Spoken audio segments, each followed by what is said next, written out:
Spin Ultimate, official sponsor of Rise Up.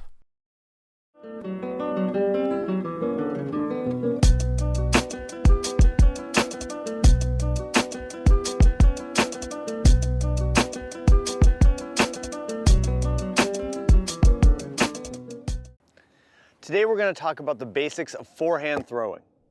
There's a couple of different grips you can use, all of which are fine. Here's my grip, and I've seen other people very effectively use this grip. Other players use this grip, which is a little bit more like holding a pencil, and any of these can work. We want to make sure we have a good contact through the flight rings of the disc, where you can feel your thumb and forefinger on either side. We're going to try to hold the disc level as much as possible. Inevitably, you're going to twist it some, but we want to minimize that when we can. Nice base here. I'm balanced. I'm going to square up to my target, find him with both eyes, and throw. As I'm throwing this forehand, I'm thinking about being light and balanced. And this is an easy release. I might end up pointing at my target with those fingers.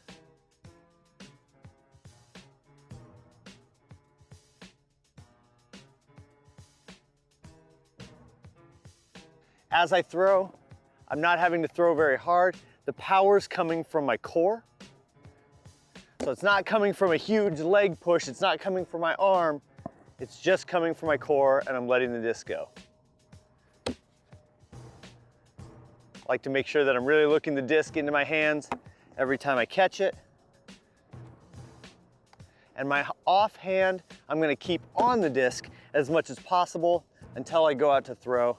It just helps me be balanced. It's also coming naturally from my catching position. Lastly, I'm really trying to throw at a target on Jeremy's body.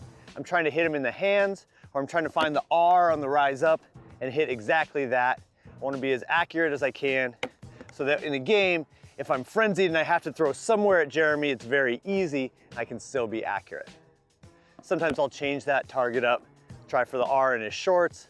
Sometimes I'll try for his outside shoulder. Good.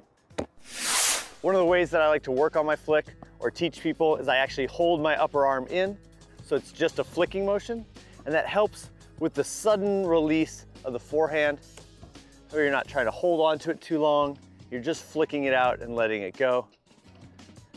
This is hard to do for any kind of distance, but we hold this in, and it makes it a lower arm throw rather than a big upper arm movement. This I like to think of as shooting a basketball rather than actually pitching a baseball. So I'm just gonna go nice and tight here. As I release, just trying to be sudden and sure. At its heart, the forehand is really a wrist movement. It's a little flicking motion, and the disc should fly fairly easily. You'll notice that I'm not pivoting very much here.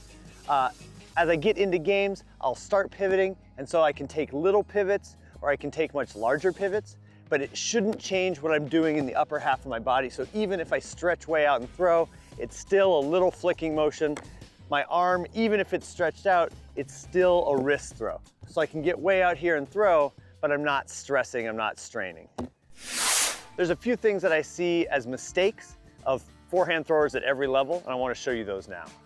Many times to get power, you see forehand throwers hold the disc up here in the thought that you can force the disc down through. You're having to turn the disc over and it's going to end up wobbling. If I try to throw this to Jeremy, I really can't control the accuracy of it. I want to have it, if I want more power, I need to bring it back as flat as possible and come through with the power there. I also see, especially when they're practicing, forehand throwers always taking the same deep pivot, deep pivot, deep pivot, deep pivot, 20, 30 deep pivots in a row. Besides wearing out the IT band on your right leg, this marries you to one motion. I want to be married to my wife, not to this single motion where I have to come out like this to throw a forehand.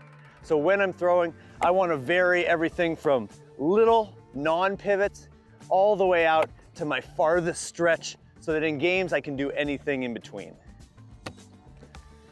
Lastly, on the forehand, I see people try to grip it hard the entire way through. We want to grip it light to strong. So your most grip is just before you release it.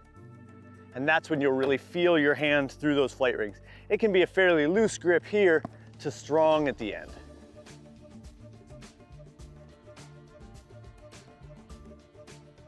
I also see some pretty funky movements. There's some people that kick out like this, or they come out this way. Really, all I care about is that my weight is either going sideways or forward whenever possible. If you're falling back to throw your forehand, you're artificially smoothing out the throw, and that's not helping your arm movement any.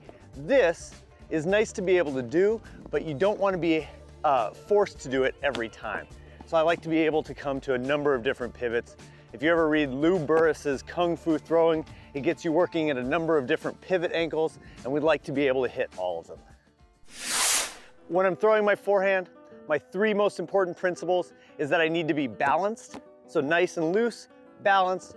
I need to keep the motion simple as often as possible, and I need to make sure that it's a wrist motion and not an arm motion. This is enough to move the disc a really long way.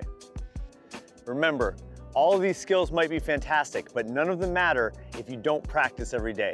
Get out there and master this skill.